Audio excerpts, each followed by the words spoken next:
शुक्ल पक्ष, शुक्ल कहते उज्जवल, उज्जवल पक्ष।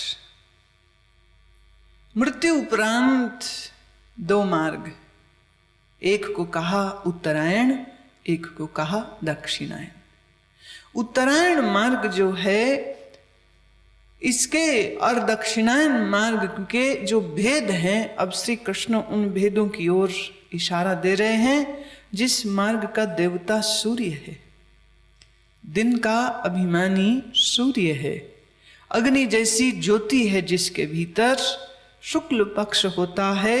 और ऐसे 6 महीने, ऐसे उत्तरायण काल के 6 महीने होते हैं। इन 6 महीनों में जिनके श्वास छूटते हैं, किनके? ब्रह्मवेताओं के। किनके? ब्रह्मवेताओं के। जिसने ब्रह्म को परोक्ष रूप से जाना हो, जिसने ब्रह्म को अपरोक्ष रूप से जाना हो, कोई फर्क नहीं पड़ता है। पर जो ब्रह्म ज्ञान का साधक है, जब वो इन उत्तरायण, इस शुक्ल पक्ष में शरीर को त्यागता है, तो वह ब्रह्म को ही प्राप्त होता है। उसकी गति पुनः फिर जन्म की ओर नहीं आती है। देखिए, इस मात्र लोक में, फिजिकल इस अर्थ प्लेन में हम अपनी साधना कर रहे हैं,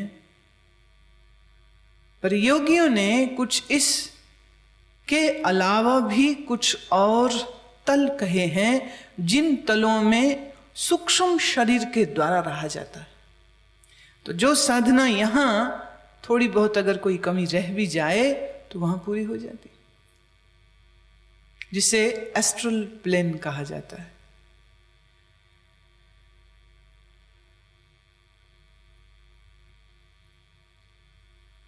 कुछ चीजें हैं जो मनुष्य के हाथ में हैं, और कुछ चीजें हैं जो किन्हीं अन्य दिव्य शक्तियों के हाथ में भी हैं। यूं समझिए, एक सूक्ष्म जगत पैरेलल चल रहा है इस स्थूल जगत के साथ साथ, और इस सूक्ष्म जगत में भी कुछ तल ऐसे हैं, कुछ लोक ऐसे हैं, जिन लोकों में योगी ब्रह्मविद रहते। इस धरती के ऊपर भी, इस धरती के ऊपर भी ऐसे बहुत से सूक्ष्म लोक मौजूद हैं। धरती को छोड़ के नहीं, इसी धरती पर ऐसे सूक्ष्म लोक हैं जहां योगियों का जमघट होता है, नाथों का जमघट होता है। देह तो त्याग दी है, पर अभी सूक्ष्म शरीर को उन्होंने रोक रखा है। किस लिए? ताकि वो अन्य साधकों को, जो अभी गिरते पड़ते उठते अपनी साधना कर रहे हैं, उन्हें मदद दे सके। कहीं कहीं पर ऐसे वाकयात भी हुए हैं कि एक साधारण आदमी अचानक से गीता बोलने लगा, जीवन बदल गया, सन्यासी हो गया, साधक हो गया, तप करने लग गया। भाई क्या हो गया इसको? अचानक से कैसे हो गया? मध्य प्रदेश में एक महिला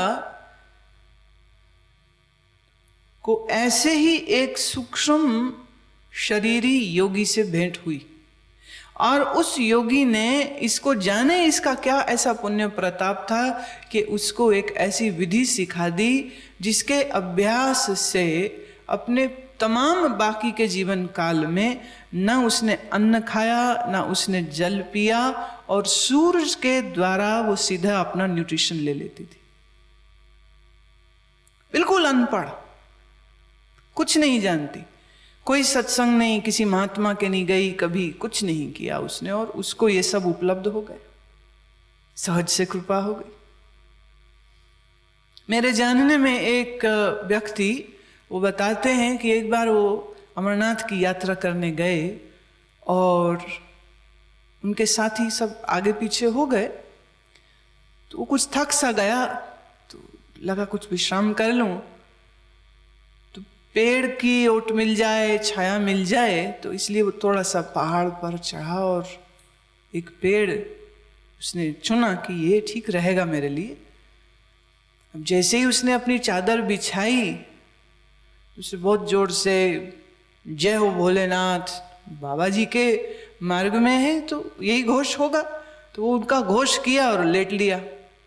बोले अभी लेटा, आंख खोली सहज, वो आकाश देख रहा हूँ, पर्वत है, तो इतने में आंख खुली और अचानक से सामने एक महात्मा के खड़े हो गए। बोले मैं जल्दी से उठ गया और बाबा जी को प्रणाम किया, जो भी ये संत थे। संत कहते कहाँ जा रहे हो? बोले अमरनाथ जाना। तो बोले फिर यहाँ क्यों बैठे हो? बोले महाराज थक गया था चलते चलते, बड़ी इच्छा थी पर शरीर जो है वो अब थक गया है। कहते अच्छा तेरा शरीर थक गया है, कोई नहीं तेरे शरीर को ठीक कर देते, आंख बंद कर। मैं सहज से आंख बंद कर ली। उन्होंने मेरे इस तीसरे तिल पर भ्रू मध्य में उन्होंने स्पर्श किया। बोले ऐसा लगा जैसे पूरे बदन में बिजली छूट गई। और फिर उसके बाद एक अजब सा नजारा हो गया कि मैं अपने शरीर के भीतर ही एक एक नस, एक एक नाड़ी, एक एक अंग जैसे अपनी देह में घूमने लग गए। देह के अंदर देह में घुस के देह को देख रहा हूं। बोले वो ऐसी विचित्र स्थिति थी कि मेरे लिए उसको वर्णन करना भी मुश्किल है। और फिर कुछ समय बाद आंख खोली तो देखा वहां महात्मा तो है नहीं, और लगा कोई 1 घंटा हो गया होगा। बोले शरीर में तो बड़ी ताकत सी लग रही है। नजर घुमाई तो कुछ लोग भी नहीं दिख रहे जाते आते हुए। मैं अकेला उतरा पगडंडी से, मुख्य मार्ग पर आया, लगा चलने। तो कुछ दूर गया तो एक मुस्लिम गडरिया था, अपनी भेड़ों को लेके खड़ा। वो कहता है कहाँ जा रहे हो? बोले ऊपर जा रहे हैं दर्शन करने। बोले पागल, वहां तो मार्ग बंद हो गए। बोले बंद हो गए? कैसे बंद हो गए? कहते जी सर्दी में तो बंद ही हो जाता है। बोले सर्दी? पागल हो गया तू, ये तो जून का महीना है। कहते साहब दिमाग ठिकाने है तुम्हारा, ये तो दिसंबर चल रहा है। 6 महीने उसके निकल गए थे, जून का दिसंबर हो गया। बोले मुझे तो कुछ समझ नहीं आई, बुद्धि चकरा गई, परेशान भी, ये क्या हुआ, ऐसे कैसे? घंटा बैठा होऊंगा, 1.5 घंटा बैठ लिया होऊंगा, इससे ज्यादा तो समय नहीं लग सकता। कहते मैं उसकी बात को सत्य नहीं जाना, मैं आगे निकल गया। आगे निकला तो कोई भीड़ नहीं, कोई दर्शन करने वाले लोग नहीं, कोई टेंट नहीं, कोई लंगर नहीं, कोई पंडाल नहीं, कुछ नहीं, एकदम बियाबान जंगल। शाम हो रही थी तो लगा वापिस ही लौट लूं। बोले जब वापिस लौटते लौटते तो छोटा सा ठिकाना, चाय वाय की 2-4 दुकानें थी। तो फिर उनसे पूछा भाई कौन सा महीना चल रहा है? कहते साहब क्या हो गया है, दिसंबर चल रहा है महीना। लोग समय पूछते हैं कि क्या समय हुआ है, लोग तारीख पूछते हैं कि कौन सी तारीख हुई, ये क्या हुआ, महीना कौन सा है, कहां से आ रहे हो?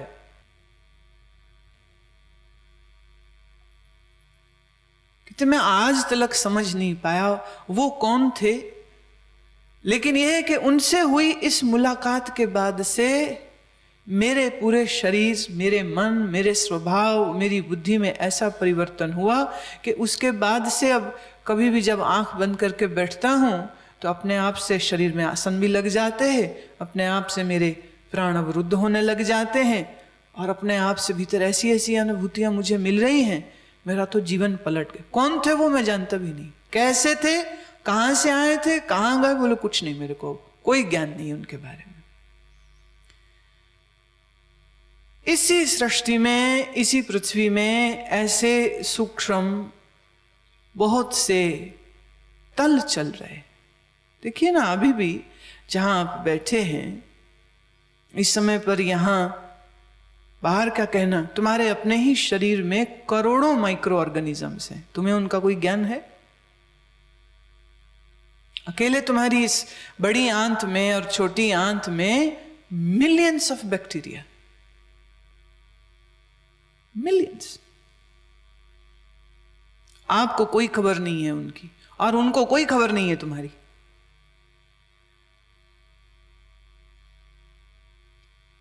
तुम्हारे तकलीफ आ गई, शरीर में कुछ बुखार आ गया, तुमने दवा खाई, और ये जब दवा रक्त के जरिए इन कीड़ों, इन बैक्टीरिया तक पहुंचती है तो वो बेचारे मर जाते हैं, तो उनके लिए तो प्रलय हो जाती। मैंने सुना रक्त के प्रवाह में, ब्लड स्ट्रीम में एक माइक्रो ऑर्गेनिज्म दूसरे से मिला, एक माइक्रो ऑर्गेनिज्म दूसरे से मिला। वो कहते क्या बात है, बड़ा पीला सा हो गया। कहता पेंसिलिन लग गई है ना।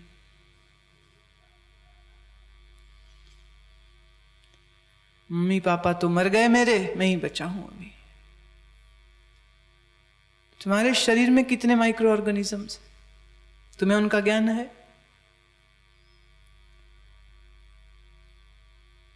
जो ऑर्गेनिजम्स हम माइक्रोस्कोप के द्वारा देख सकते हैं, ऐसे ही कितने हैं। अभी कोई खांसा या छींके, और मान लीजिए किसी के ट्यूबरकुलोसिस है, या किसी के कोई ऐसी इन्फेक्शियस डिजीज है, तो इन्फेक्शियस डिजीज किसको कहते हैं? कि वो जो कीटाणु हैं छींक से, थूक से, वो सामने वाले के शरीर में चले जाते हैं। जिस तौलिए से किसी ने अपना मुंह पोंछा, नाक पोंछा, अक्सर लोग घरों में मैंने देखा एक ही तौलिया पूरा खानदान इस्तेमाल कर रहा होता है। बहुत ये हानिकारक बात होती। तो एक को जुकाम लगा, उसने तौलिया से मुंह पोंछा अपना, उसी तौलिए से घर के और 10 जनों ने, छोटे बड़े बूढ़ों ने पोंछा। आप देखिए 3-4 दिनों में सबके जुकाम बुखार शुरू हो जाएगा। यहां से वहां अक्सर स्कूल में जाने वाले बच्चों के सिर में जूं होती। अब एक के अगर जूं आ गई तो विद इन अ वीक पूरे क्लास के बच्चे ना सिर खुजा रहे होते। जुएं निकली कहां से? फिर ढूंढते हैं किस बच्चे के सिर से जूं आई। अब ये भी इन्वेस्टिगेट करना पड़ता है। कोई एक का बच्चा कल्परेट होता है, कोई एक, और उस एक के बच्चे के साथ जो जो बैठे होते हैं। अब सोच के देखिए, कभी आज तक तुमने जूं को उड़ के एक सिर से दूसरे सिर में जाते देखा तुमने कभी?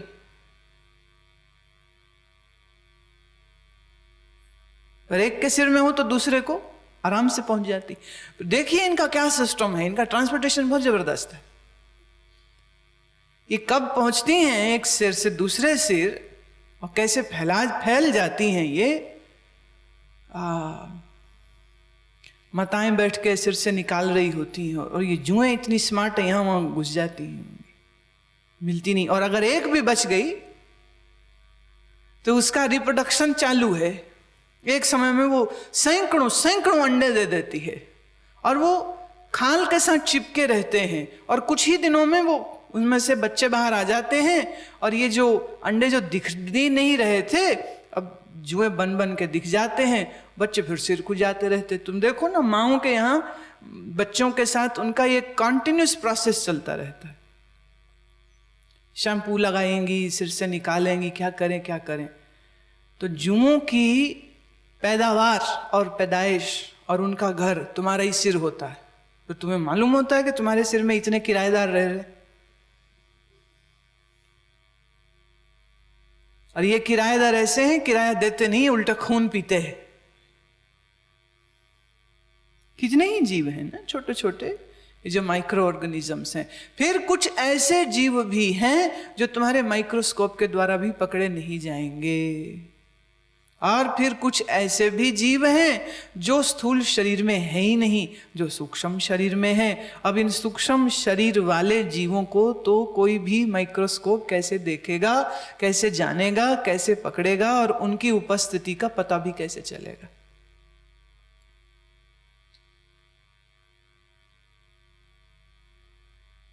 बड़ा अद्भुत है ये संसार, यह बड़ा अद्भुत है ये। हम तो ये कहते हैं मनुष्य को ईश्वर का आशीर्वाद है, ये जो संकल्प करता है उसको वैसी पूर्ति कराने वाले साधन भी अपने आप मिल जाते हैं। आप पाप की दुनिया में चलना चाहो तो तुम्हें पाप के मार्ग पे चलाने वाले सैकड़ों मिल जाएंगे, और आप धर्म की मार्ग पे चलना चाहो, बस निश्चय होना चाहिए, संकल्प होना चाहिए, आपके हृदय में पारदर्शिता और सफाई होनी चाहिए। आप करो प्रार्थना, दिन रात करो प्रार्थना, प्रभु मेरा मार्ग प्रशस्त हो, मेरा ध्यान गहरा हो, मेरा अंतःकरण शुद्ध हो, मैं सात्विकी हो सकूं, मैं ज्ञान की साधना कर सकूं। अपने आप तुमको सब तरफ से ऐसी सपोर्ट, ऐसी शक्ति, ऐसी कृपा मिलनी शुरू हो जाएगी कि तुम खूब बढ़िया से इस मार्ग में यात्रा करते हो। वापिस आते हैं इस श्लोक पर, कहते हैं उत्तरायण के ये जो 6 महीने हैं, इसका देवता जो है वो सूर्य है। और इस मार्ग से मर करके जो परमेश्वर की उपासना करने वाले हैं, जो परमेश्वर के भक्त हैं, ज्ञानी हैं, जिनका इस काल में शरीर छूटता है, वह सब भी ब्रह्म को ही प्राप्त होते हैं। धूमो रात्रिस्था कृष्ण षण्मासा दक्षिणायनम तत्र चांद्रमसं ज्योतिर योगी प्राप्य निवर्तते। धूमाभिमानी देवता है, रात्रि अभिमानी है, कृष्ण पक्ष का अभिमानी देवता है, और दक्षिणायन के 6 महीनों का अभिमानी देवता है। उस मार्ग से मरकर गया हुआ सकाम कर्म योगी उपरोक्त देवताओं द्वारा क्रम से ले जाया जाएगा और चंद्र की ज्योति को प्राप्त होकर स्वर्ग में अपने शुभ कर्मों का फल भोग के पीछे आता था। शुक्ल पक्ष उत्तरायण और दक्षिणायन जो है ये धूमावती, ये धुंधला है, रात्रि का काल है, चंद्रमा इसका देवता है। उत्तरायण का देवता सूर्य है, चंद्र देवता है इस दक्षिणायन के, और ये भी काल 6 महीने हैं। इस 6 महीने के काल में जितने सकाम कर्म करने वाले, सकाम किसको कहते? आरती, अर्थार्थी, ये जो थे, जो मतलब से भगवान को याद करते हैं, ऐसे सकाम कर्म करने वाले इन लोगों की भगवान गति कह रहे हैं। इन लोगों को चंद्रमा की ज्योति प्राप्त होती है और यह स्वर्ग को भोगते हैं और भोग के पुनः इस पृथ्वी पर इनका जन्म हो जाता है। देखिए अब यहाँ जब हम सूर्य कह रहे हैं या चंद्र कह रहे हैं तो इस बाहरी सूर्य चंद्र से उसका वास्ता नहीं है, चिन्ह है, ये चिन्ह है, परंतु वास्तव में इनका संबंध बड़ा सूक्ष्म है। चंद्रमा किसको कहते हैं? जो शीतल है। चंद्रमा शीतल है और चंद्रमा मन का देवता है। हमारा मन इस चंद्रमा के साथ जुड़ा हुआ होता है। और फिर कहूं थोड़ी सी बात ज्योतिष की, जिनका चंद्र उसके सही घर में न बैठा हो, ऐसे व्यक्तियों का मन मानसिक रोगों से पीड़ित रहता है।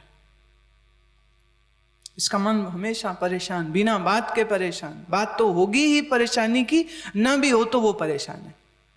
तो जिनका चंद्रमा अच्छा न हो, डेबिलिटेटेड हो, कम डिग्री का हो, ऐसे लोग बहुत परेशान रहते, दुखी, उदास, और ज्यादा ही बिगड़ा हो और गलत घर में हो, पागल भी हो सकता है, आत्महत्या भी कर सकता है। अच्छा भाई, मान लीजिए किसी का चंद्रमा गलत जगह में बैठा है, उसके गलत प्रभाव हो रहे, क्या करो? अरे भाई कुछ नहीं करो, ओम नमः शिवाय का जप करो। शिव का एक नाम है चंद्रमौलेश्वर। चंद्रमा को वो अपने मस्तिष्क पर धारण करते हैं। चंद्रमा जिनकी सेवा में है, ऐसे शिव की उपासना करने वालों का कैसा ही बिगड़ा मन, कैसा ही बिगड़ा उसका ग्रह हो, चंद्रमा वो धीरे धीरे धीरे इस मंत्र जप के पुण्य प्रताप से अपने आप इस बवंडर से वो बाहर निकल जाएगा। पर मुश्किल ये है जिसका मन बिगड़ा हो उससे जब होगा ही नहीं। उसे कहो जाओ सोमवार जल चढ़ा लो, पागल, मेरे से नहीं जाया जाता, मैं नहीं जाता। एक ज्योतिषी मुझे बता रहे थे, बोले किसी को मैंने कहा कि भाई तू हनुमान जी की पूजा किया कर, बता रहे थे अपनी बात। मैंने उसको कहा हनुमान चालीसा पढ़ा कर, हनुमान मंदिर जाया कर, और जो भी कुछ मंगल की शांति के लिए करना चाहिए, बोले वो सब मैंने उसको कहा कि मंत्र जो मंगल का है वो जप कर। वो जी मेरे से तो नहीं होता। चाहे हनुमान चालीसा पढ़ ले, वो मेरे से तो नहीं होता। कहते चल जाके वहां लड्डू चढ़ा आई हो, इसे सोचूंगा। अच्छा फिर गया ही गया तो बर्फी ले गया। अब ज्योतिषी वाले ये जो है इनका तो सिस्टम ही है, वो कहते हैं जिस चीज का दान देना चाहिए या जिस चीज की भेंट देनी चाहिए उसी चीज की भेंट दो, ऐसे थोड़े मन मर्जी से। नहीं समझे? तो गणपति हैं तो उनको भी लड्डू चढ़ते हैं, हनुमान है तो उनको भी लड्डू चढ़ते हैं। अब तुम गोलगप्पे लेके चले जाओ। वो कहते मिठाई तो चढ़ानी थी, मैं ले गया बर्फी। अब बोले भाई बर्फी नहीं लड्डू चढ़ाई हो। इतना अच्छा चल अगले मंगलवार से, अगले मंगलवार वो भूल गए। फिर उसका अगला मंगल आया तो उसको कोई काम पड़ गया। फिर अगला मंगल आया, माने ना जप हो रहा है, न पाठ हो रहा है, न मंत्र कर पा रहा है, न मंदिर जा पा रहा है।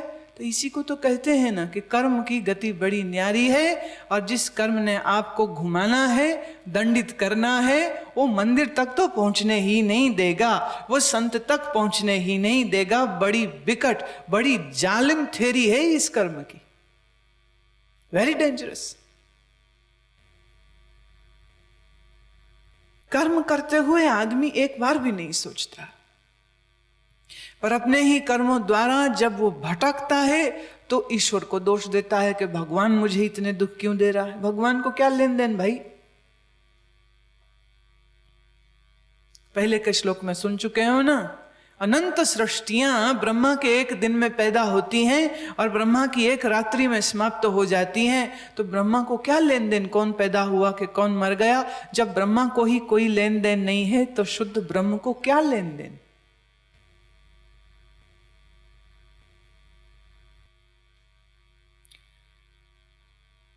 देखिए यहां एक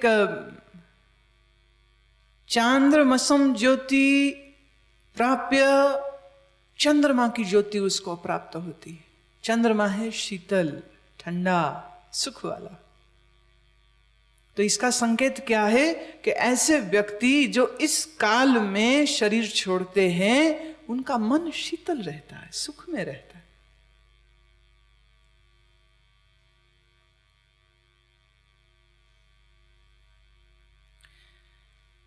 शुक्ल कृष्णे गति हुए ते जगतः शाश्वते मते एकया यात्ययनावृत्ति मन्या यावव्रते पुनः।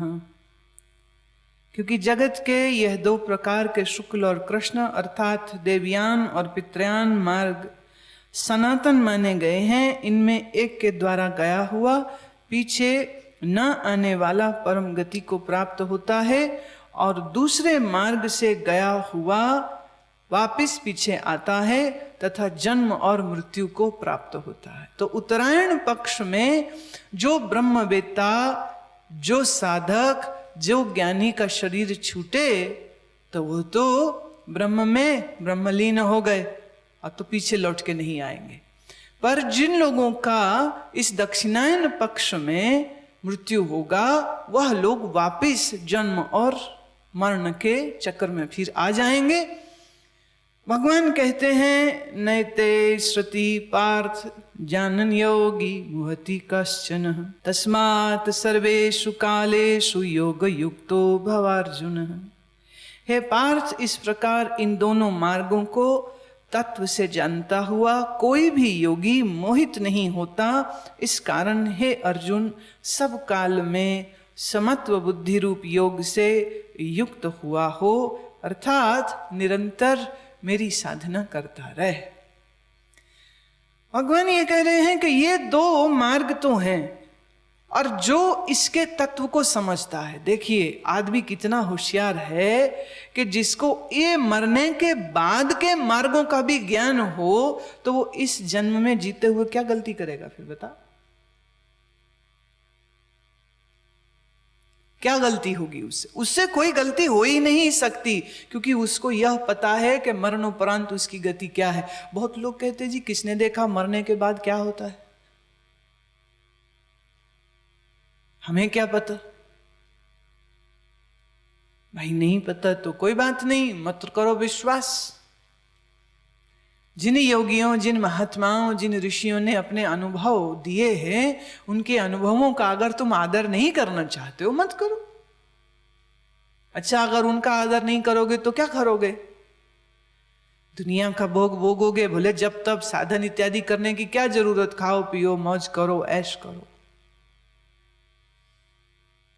किसने देखा मरने बाद स्वर्ग होगा नरक होगा? किसने देखा यह शुक्ल पक्ष होता है या धूमावती पक्ष होता है?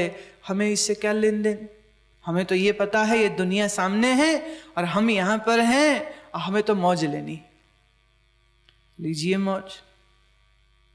और फिर यह मत कहना कि आपको दुखी किसी ने किया है, क्योंकि तुम स्वयं अपने दुख के कांटे अपने मार्ग में बो रहे हो।